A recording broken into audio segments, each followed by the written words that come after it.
મિત્રો અત્યારે સૌથી મોટા સમાચાર કે ગણેશ ગોંડલના ઘરના સીસીટીવી પોલીસવાળાએ વાયરલ કર્યા છે। આ મિત્રો સૌથી મોટા સમાચાર આવી ગયા કે ગોંડલ પોલીસે અત્યારે મોટો ગણેશ ગોંડલનો ખુલાસો કરી નાખ્યો છે।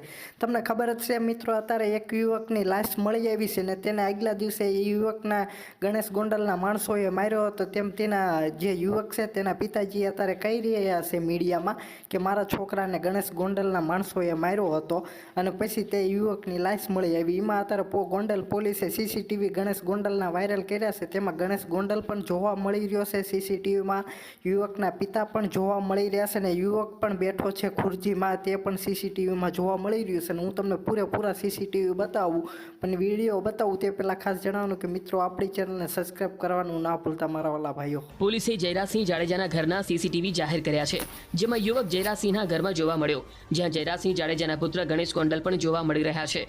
સીસીટીવીમાં કઈ ચોંકાવનારી વાત છે એ અંગે વિગતવાર સઘન તપાસ શરૂ કરી ગોંડલ શહેર અને આસપાસના સીસીટીવી ફૂટેજ ખંગોળ્યા તો યુવક ત્રીજીએ વહેલી સવારે પોતાના ઘરેથી નીકળી જાય છે અને ગોંડલ રાજકોટ હાઈવે પર આવી ચડે છે।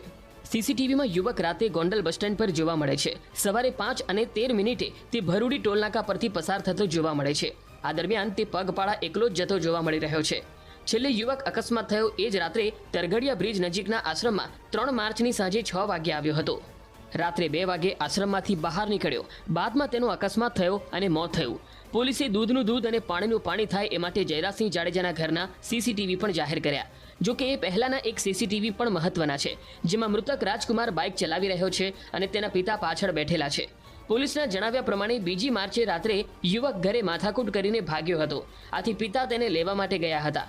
બંને ઘરે પરત ફરી રહ્યા હતા ત્યારે બાઇક રાજકુમાર ચલાવી રહ્યો હતો, પરંતુ ખૂબ જ સ્પીડમાં ચલાવી રહ્યો હોવાથી પિતા રતનલાલ ચાલુ બાઇકમાં ઉતરી જાય છે।